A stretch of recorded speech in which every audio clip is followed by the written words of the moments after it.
Salam alaikum, salut à tous.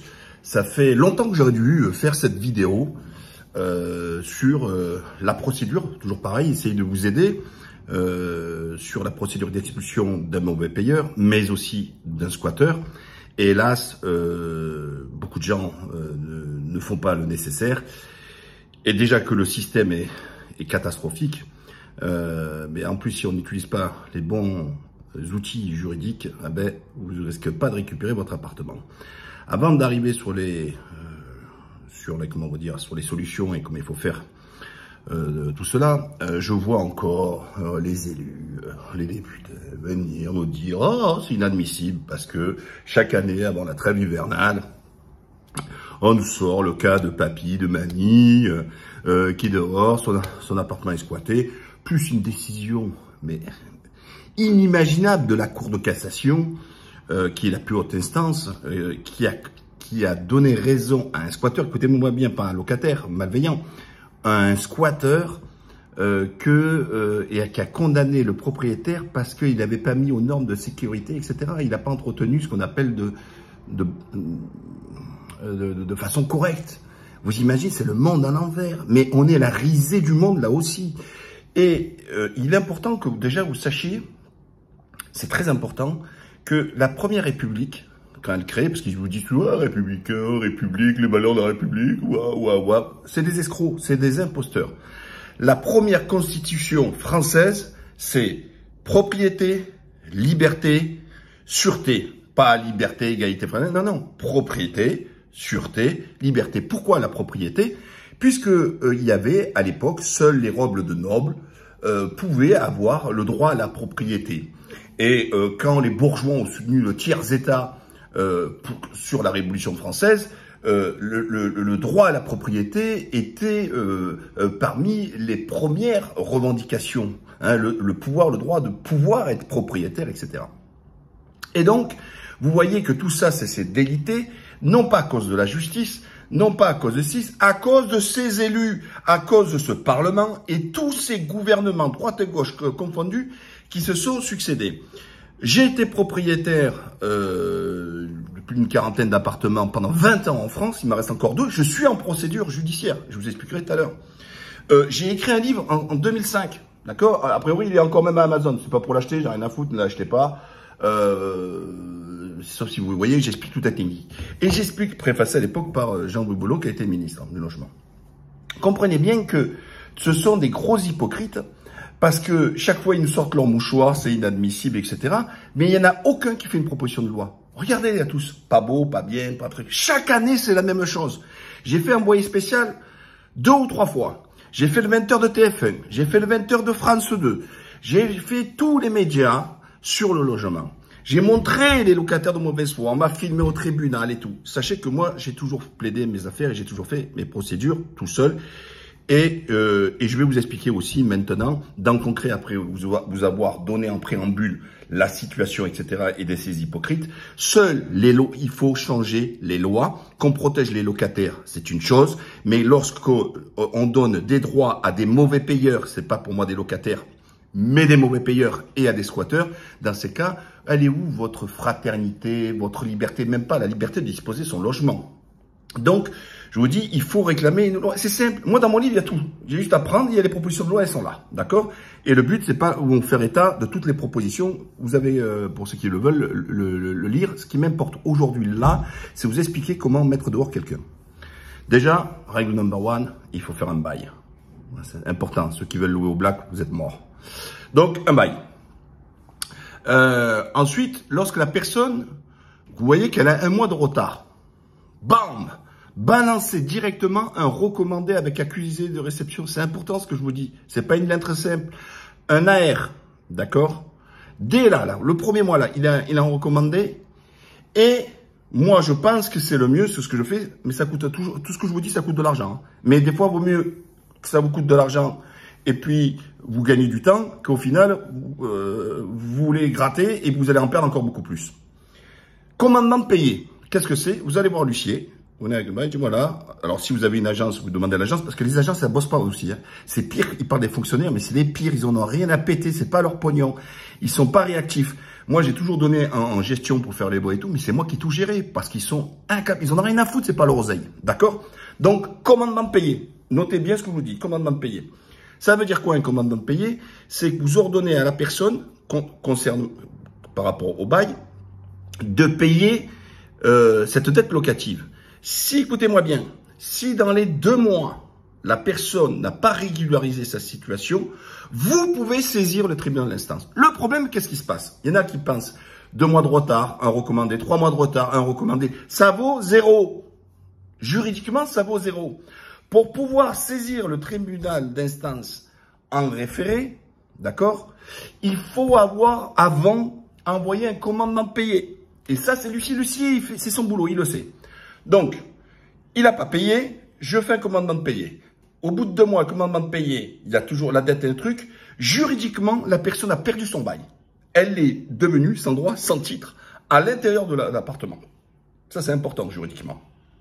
Vous saisissez le tribunal d'instance. Qu'est-ce qui se passe? Selon où vous vivez, ben maintenant, grâce à avoir la justice la plus pauvre d'Europe, il faut savoir que la justice française, c'est le parent pauvre de l'Europe. Hein, c'est là où il y a le moins de moyens qui sont attribués. Et après, ils disent toujours que c'est la faute de la justice. Non, la justice, c'est la faute à ceux qui ne leur donnent pas les moyens. Donc, vous pouvez avoir une date à 3 mois, à 4 mois, à 6 mois et à 8 mois. En principe, qu'est-ce que c'est un référé? C'est l'évidence et l'urgence. Or, on est hors délai, 6 mois, 7 mois, excusez-moi, c'est trop long déjà. Mais c'est pas grave. Vous avez eu votre date. Vous arrivez il faut arriver au tribunal. Alors, c'est une procédure orale et vous ne devez pas forcément saisir un avocat. Un avocat, il va pas faire grand-chose et il va vous prendre minimum 1500 balles ou 2000 balles. Ok? Avec le commandement de payer, il faut réactualiser la dette au moment où vous arrivez au tribunal. Vous arrivez avec tous les éléments, le bail, signé contradictoirement avec le locataire, le commandement de payer et l'assignation, pardon. Oui, parce que quand vous avez fait, vous avez l'assignation. Et en fait, l'huissier, dans l'assignation, il met tout déjà dedans. Mais il arrête la dette locative au moment où il assigne la personne. Vous comprenez bien? Un exemple. Septembre, vous envoyez le commandement de payer, le 5 septembre. Donc, le 5 novembre, vous demandez au tribunal, à l'huissier, pardon, hein, vous demandez à l'huissier l'assignation de la personne. Vous n'êtes pas obligé de passer par avocat. L'huissier va faire lui-même l'assignation. Donc, qu'est-ce que ça veut dire l'assignation? C'est qu'il va assigner la personne qui n'a pas payé et en même temps, donc, vous êtes couvert juridiquement et il prend une date auprès du greffe du tribunal. Il a tout fait déjà dedans. Vous arrivez avec l'assignation, vous arrivez avec la dette au moment de l'audience, d'accord? Et puis tous les charges, enfin, toute la compagnie, etc. Voilà, donc ça, on y est. Vous arrivez au tribunal, c'est une tradition, c'est pas une loi à la con, hein, c'est que, en général, bon, quand vous êtes, par exemple, si c'est à 13h, tout le monde vient à 13h, et en principe, c'est le premier qui arrive, son dossier passe en premier. Mais comme vous n'avez pas d'avocat, ben, ils disent, vous passez en dernier, c'est priorité aux avocats. Donc moi, je passais chaque fois des heures à attendre les dernières affaires, pour passer en dernier. Par contre, si la personne, le locataire avait un avocat, là, dans ces cas, non, je passe dans l'ordre au moment où je suis arrivé.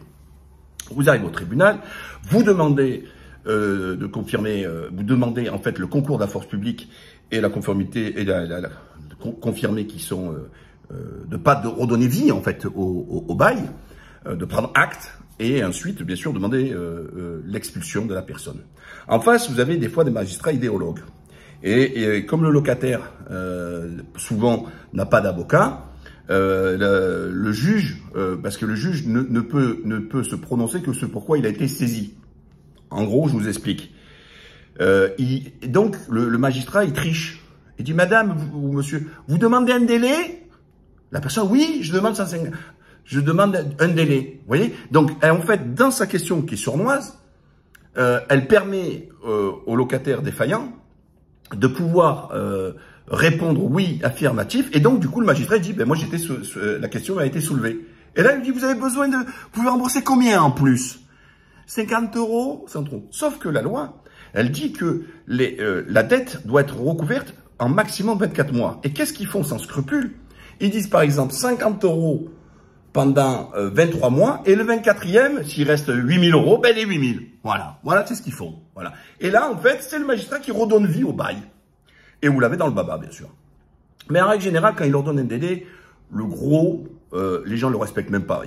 Avant le tribunal, ils n'ont pas respecté. Après le tribunal, en plus, quand ils ont vu que le tribunal était laxiste, voilà.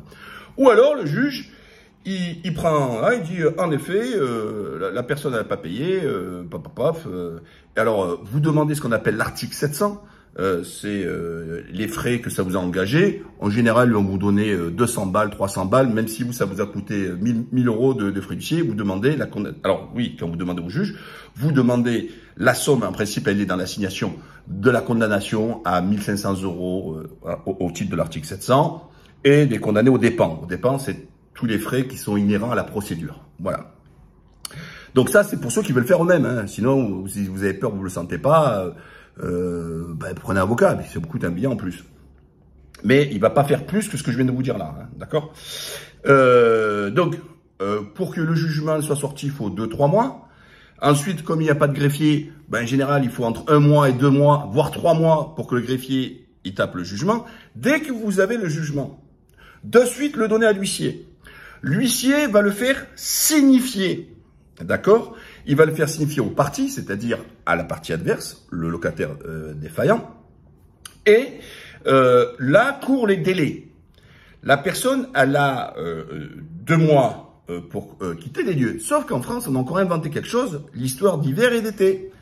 Donc en gros, je crois que c'est du 15 octobre au 15 mars, même si vous êtes dans ce délai-là, le préfet ne peut pas donner le concours de la force publique, puisque comme vous ne pouvez pas vous faire juge exécuter vous-même, vous sollicitez naturellement le préfet, et c'est le préfet, et qui lui aussi, je vous expliquerai, est souvent très défaillant, ne respecte pas les décisions de justice, contrairement à ce qu'on dit. La plupart du temps, c'est le ministère de l'Intérieur, c'est bien la police qui ne respecte pas les décisions de justice, puisqu'il ne fait pas exécuter. Parce que qu'est-ce qu'il fait? Il diligente une enquête en plus. Est-ce que combien il y a d'enfants, Alors, par contre, je vous parle pas de toute l'autre partie de l'autre côté, le système social, mais bon, c'est un autre sujet et c'est pas ce qui vous intéresse directement. Donc, huissier, vous repayez, il signifie le jugement, d'accord? Tac, tac.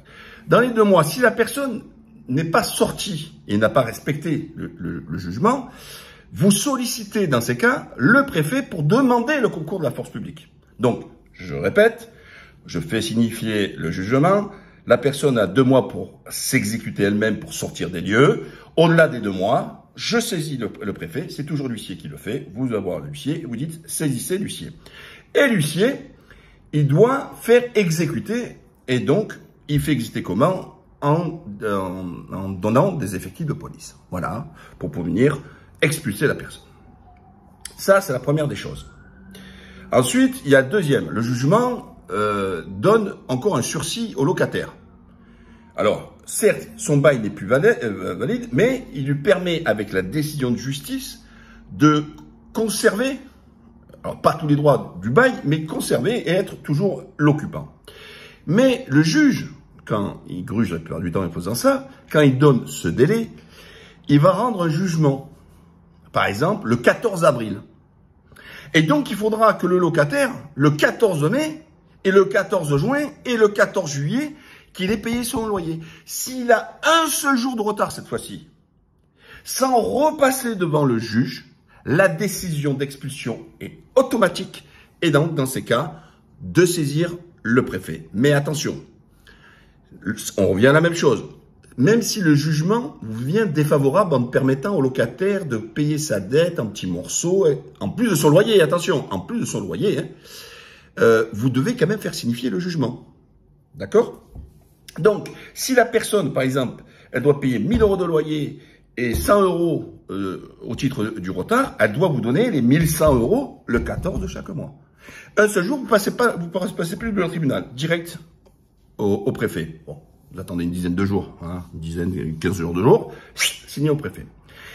Là, vous avez vu, la mission n'est pas terminée. Parce que le préfet, la plupart du temps, il n'en fout pas une.